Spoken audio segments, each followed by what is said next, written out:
Olá pessoal, tudo bem? Eu sou o Miller. Nós estamos aqui na Bienal do Livro do Rio.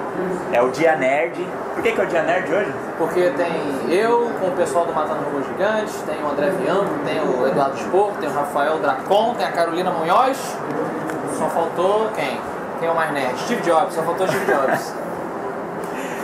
Esse cara dispensa apresentações. Ele é o Afonso Solana. Tudo bem, Afonso? Tudo bem. Afonso, ele é mega conhecido na internet. Quais são os seus projetos? Bom, eu sou conhecido mais ali pelo Matando Robôs Gigantes, que é um podcast, né?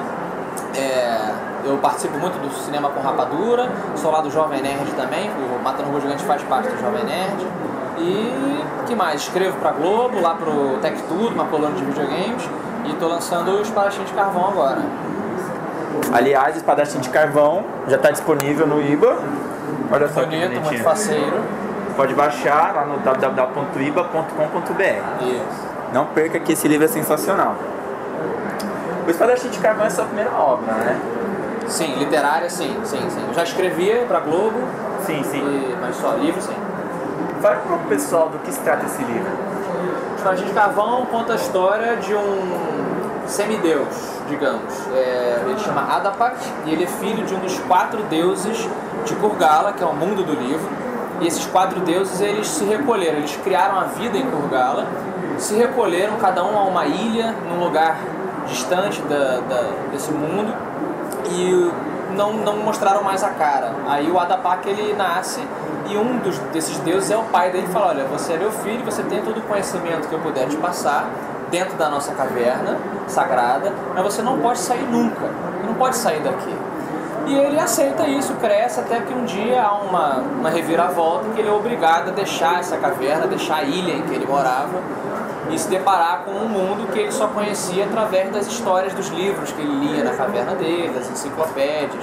Então ele é um cara muito inocente, que tem muito conhecimento, mas que não conhece a vida prática de Kurgala. Então ele vai descobrir que o mundo lá de fora não é como ele pensava que era. Então tem várias metáforas a partir daí.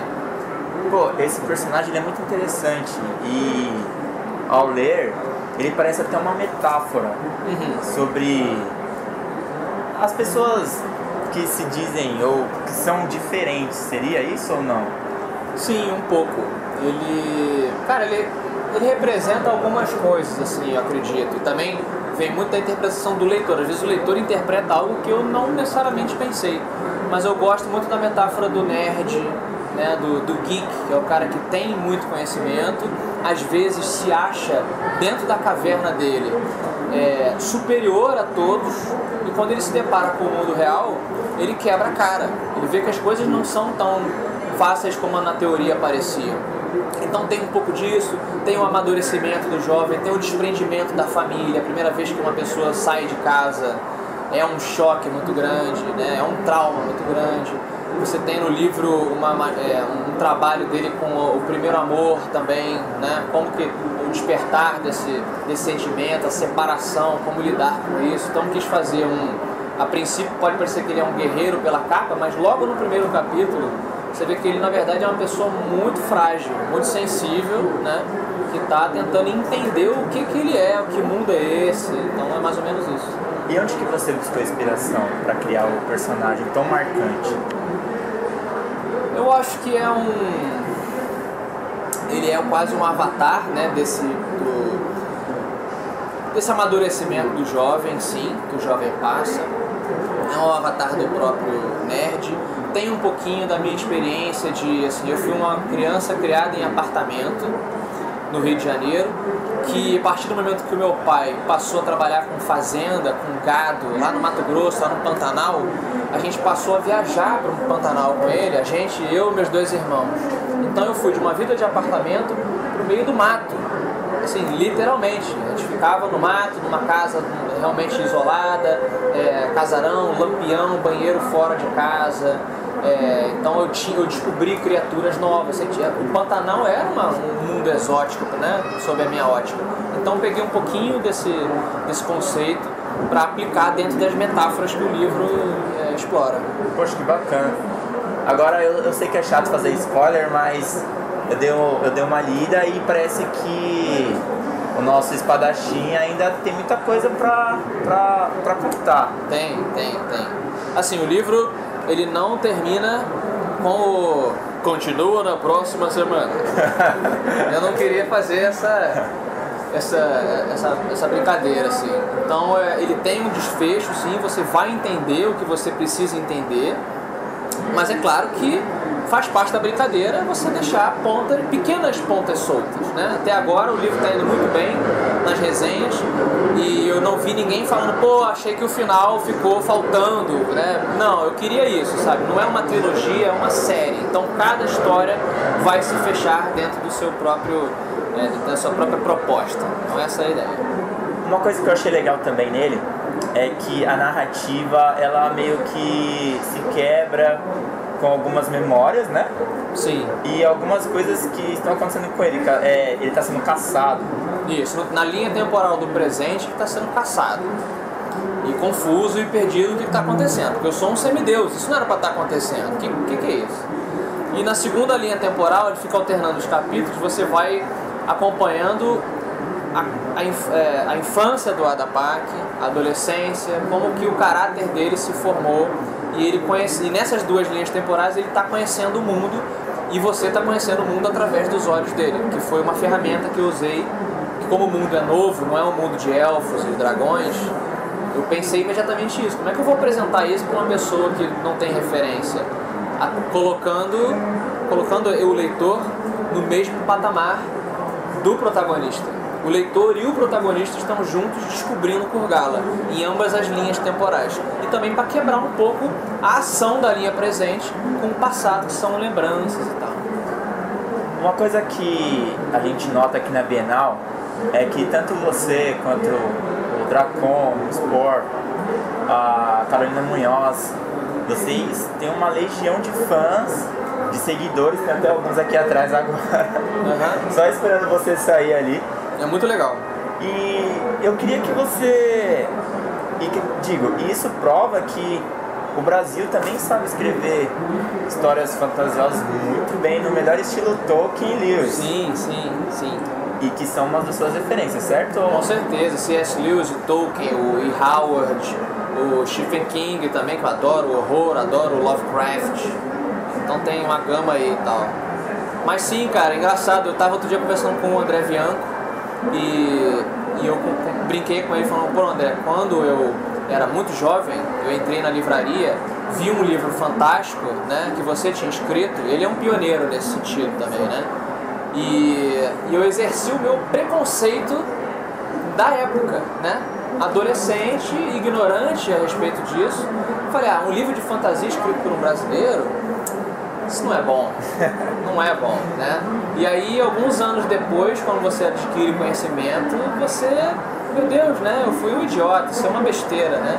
Você tem sim obras nacionais, eu digo com certeza, tão boas quanto internacionais. Acho que existe um amadurecimento, porque certas culturas estão mais acostumadas a criar autores, né? Então a nossa brasileira ainda está ainda estamos colhendo os frutos, né? Que estamos aí e tal. Mas acho que tem total capacidade, porque a boa história, principalmente de fantasia, ela não tem nacionalidade, né? O Espadachim eu quis escrever, eu estou traduzindo ele também já para outras línguas. Então, novidade, hein? Olha aí, novidade. Porque ele tem esse apelo, entendeu? Já tem gente procurando exatamente por isso. Ele é uma história que funciona para o britânico, para o canadense, para o angolano, entendeu? É uma história em outro mundo que tem metáforas humanas. Qualquer pessoa consegue se identificar com as metáforas que tem no livro, porque não são metáforas específicas da nossa cultura ou da cultura americana e por aí vai. E isso prova também uma coisa, que a gente consegue fazer, a gente não, né? Porque não é todo mundo tem essa capacidade. Vocês, com tanta destreza, conseguem criar histórias e não precisam usar só aquele clichê do indígena, né? Você pode usar, por exemplo, engraçado como é que a internet acontece, né? Quando a gente disponibilizou lá, a Fantasy Casa da Palavra, disponibilizou a capa do livro, a pessoa, puxa, que coisa estranha, né? O nome é um nome estranho do livro, a capa é uma capa estranha. A ideia sempre foi de puxar a pessoa para um conceito novo. E aí sempre tem um chatinho, né, que falou assim, achei a capa muito americanizada. Olha isso. E aí logo em seguida veio um cara e falou assim, pô, mas ela é verde e amarela. Foi uma brincadeira que a gente pensou também, entendeu? Ela é verde e amarela com isso. Ela tem brincadeiras com a língua portuguesa, sim. Tem criaturas, o guandiriano, que é uma espécie do livro, ele vem de Guandira, entendeu? Que é o nome do morcego, da espécie do morcego brasileiro. Então, toda essa mitologia, ela brinca com a mitologia brasileira, com o tupi, mas sem parecer que você está falando de índio, porque eu brinquei com os sumérios também, que são o berço da humanidade. Certo. Então, acho que se você pegar a influência sem botar um saci pererê na capa, né, você consegue fazer uma obra que faça alusões à sua cultura, à sua influência cultural, mas que funcione para outras também. Certo. E foi você que criou a arte do livro? A arte da capa quem fez foi o Rafael Damiani, que é um amigo meu de infância, ilustrador, que eu quis que ele fizesse a capa porque ele que me apresentou Tolkien, Conan, entendeu? Ele era mais nerd do que eu quando eu era criança.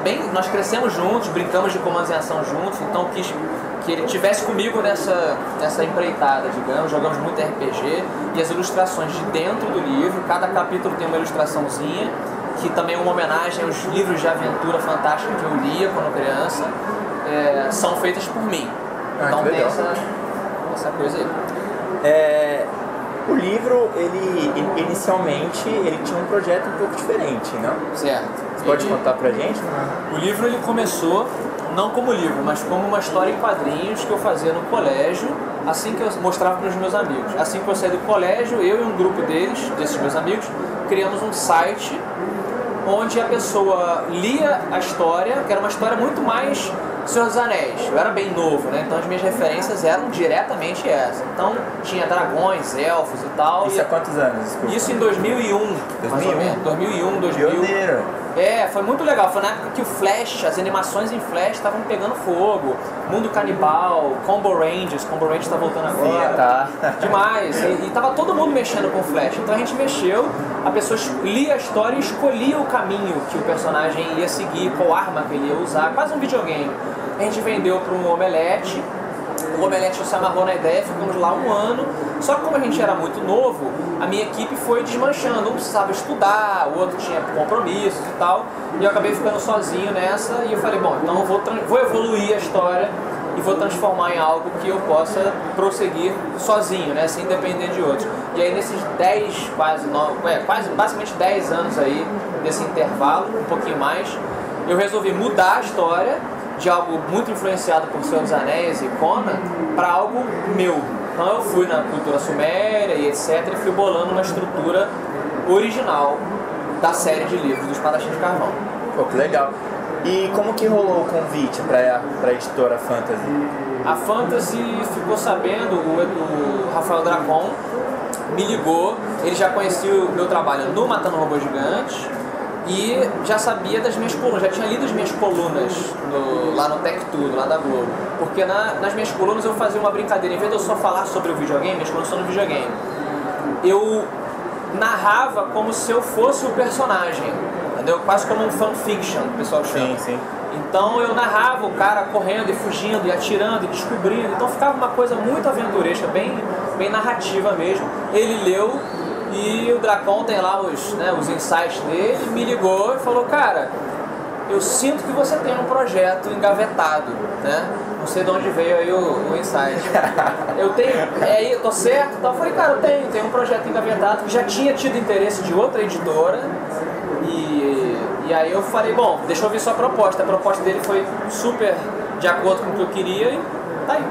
E tá respondendo as expectativas? Tá respondendo as expectativas, a Leia já autorizou, logo nos primeiros 2 meses, primeiro mês já autorizou a sequência, porque tá indo muito bem, as vendas estão muito boas, as resenhas, que pra mim eram mais importantes, estão muito boas, o pessoal pedindo mais, pedindo sequência, pedindo outras histórias de Kurgala, então tá tudo dando certo aí, tô muito feliz.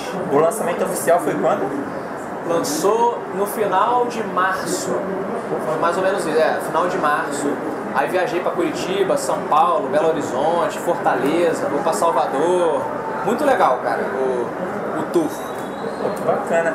Além da continuação do Espadachim de Carvão, Você tem mais alguma coisa em mente no quesito da literatura?